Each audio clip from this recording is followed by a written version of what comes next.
നമസ്കാരം. നമ്മുടെ എറണാകുളം നഗരം അല്ലെങ്കിൽ അതിൻ്റെ പ്രാന്തപ്രദേശങ്ങൾ, ആലുവ, ഇവിടെയൊക്കെ പണ്ടും ഇപ്പോഴും ഗുണ്ടകളുണ്ട്, തമ്മനം. പക്ഷേ യുവന്മാരുടെ സൈക്കോളജി എന്താണെന്നറിയാം. ഇത്ര പേടിത്തൊണ്ടികൾ വേറില്ല. ഇവർ എന്തെങ്കിലും വെള്ളം അടിച്ചിട്ട് പൊടിയെ വലിച്ച് കയറ്റിയിട്ട് എന്തെങ്കിലും ഒരു ഭീകര അന്തരീക്ഷം സൃഷ്ടിക്കും. പിന്നെ നാട്ടുകാർ ഇവരെ ഒരു ഭയങ്കര ഒരു ഭയഭക്തി, ബഹുമാനം, പേടി, അങ്ങനെ ഒരു വൈബ് അവർ സൃഷ്ടിക്കണം. ഒറ്റൊന്ന് സമാധാനത്തിൽ കിടന്നുറങ്ങില്ല. 80-90 കാലഘട്ടത്തിലൊക്കെ ആലുവയിൽ കുറേ പേരുണ്ട് ഗുണ്ടകൾ. അപ്പം അവരൊന്നും പേര് പറഞ്ഞാൽ ശരിയല്ല. ചിലവരൊക്കെ കുത്തുകൊണ്ട് മരിക്കുകയാണ്, കത്തിത്തുമ്പത്ത് ആയുസത്താണ്ട് പോയി. അതിൽ ഒരുത്തന വേലിക്കല്ലുണ്ടല്ലോ, മറ്റേ മുള്ളുകമ്പീൻ്റെ, അതിൻ്റെ വേലിക്കല്ലുണ്ട്, കരിങ്കല്ലിൻ്റെ, അതിൽ കെട്ടിയിട്ട് കടലിൽ താത്തി എന്നൊക്കെ പറഞ്ഞു. ഒരു ചേരാനല്ലൂരുള്ള ഗുണ്ടന, അവനെപ്പോഴും ആരും കണ്ടിട്ടില്ല. എന്ത് സംഭവിച്ചെന്നറിയില്ല.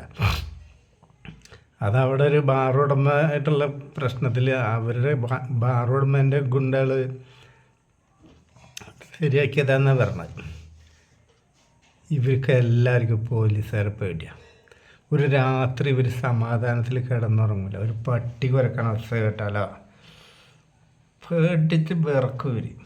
പിന്നെ പണ്ടത്തെ പോലീസ്, ആ കൂർപ്പ് തൊപ്പിയുള്ള പോലീസിനെയൊക്കെ എല്ലാ ഗുണ്ടകൾക്കും പേടിയായിരുന്നു.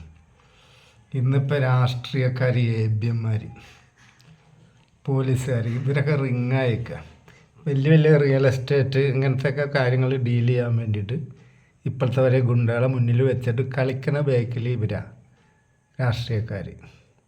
അതുപോലെ അവർ പ്രൊട്ടക്റ്റ് ചെയ്യണ, ഗുണ്ടകളെ പ്രൊട്ടക്റ്റ് ചെയ്യണ പോലീസുകാരുണ്ട്, രാഷ്ട്രീയക്കാരുണ്ട്. അതുകൊണ്ടാണ് ഇപ്പോഴും ഗുണ്ടകൾ സജീവം. അല്ലാണ്ട് പോലീസ് വിചാരിച്ച 24 മണിക്കൂർ വേണ്ട ഈ ഗുണ്ടകൾ ഒതുക്കാൻ.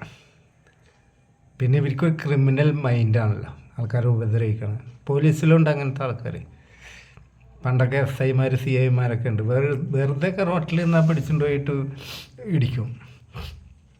അത് പോലീസിലുള്ള ക്രിമിനലുകളാണ്. കാര്യമൊന്നും വേണ്ട അവർക്ക്.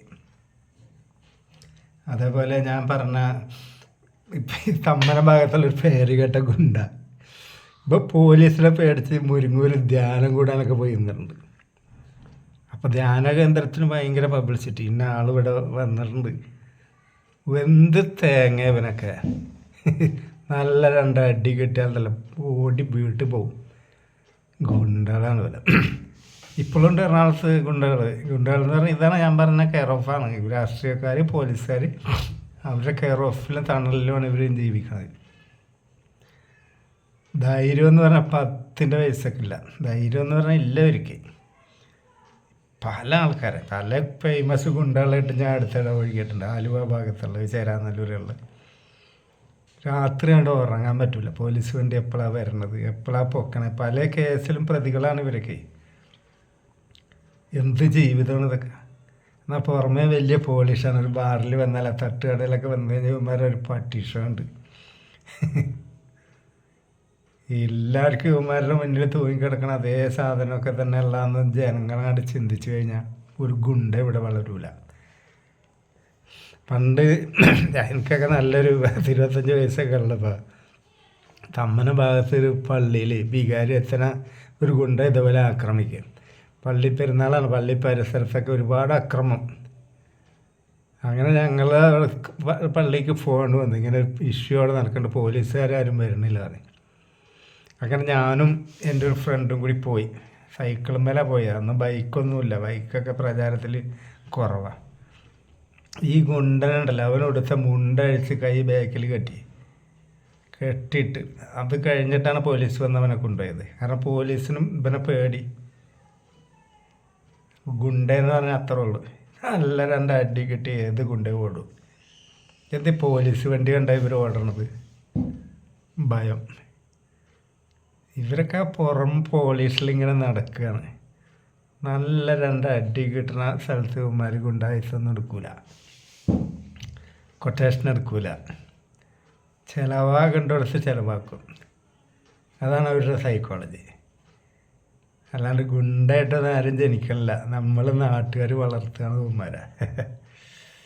അനവധി ഗുണ്ടകളെ ഞാൻ പറഞ്ഞില്ലേ, കിടന്നിട്ട് ഉറക്കം വരണില്ലടാ എന്നോട് പറഞ്ഞിട്ടുണ്ട്. ഉറങ്ങാൻ പറ്റൂല ഇവർക്ക്. പോലീസ് വരും, അല്ലെങ്കിൽ ശത്രുക്കൾ മറ്റേ ഗ്യാങ്ങിലുള്ളവർ വന്ന് ആക്രമിക്കും. ഈ ഭയം ഏത് നിമിഷവും ഇവരെ കൂടെ ഉണ്ട്. എന്നാലാ വർത്തമാനത്തിലും പോലീസിലും കുറയില്ല. ഈ ഗുണ്ടായുസൊക്കെ നിർത്തേണ്ട സമയം കഴിഞ്ഞ്. അത് പോലീസ് വിചാരിച്ച 24 hours വേണ്ട. പക്ഷെ അവരുടെ കൈയും കാലും കുത്തി കെട്ടിയിട്ടേക്കണം, ബ്ലോക്കാണ്. അവനെ തുടരുത്, ഇവനെ തുടരുത്, അങ്ങനെ വേണ്ട ഇതിൽ. ജനങ്ങളൊന്നായി കഴിഞ്ഞാൽ ഒരു കൊണ്ടില്ല. വെള്ളം ഞാൻ കല്ലെറിഞ്ഞ് തള്ളിയിട്ടാൽ പോരെ, ചെയ്യൂല. ഇവൻ വലിയൊരു സംഭവമാണെന്ന് നമ്മളെ വിചാരിക്കുക, അത്രേ ഉള്ളൂ. അപ്പോൾ നമസ്കാരം.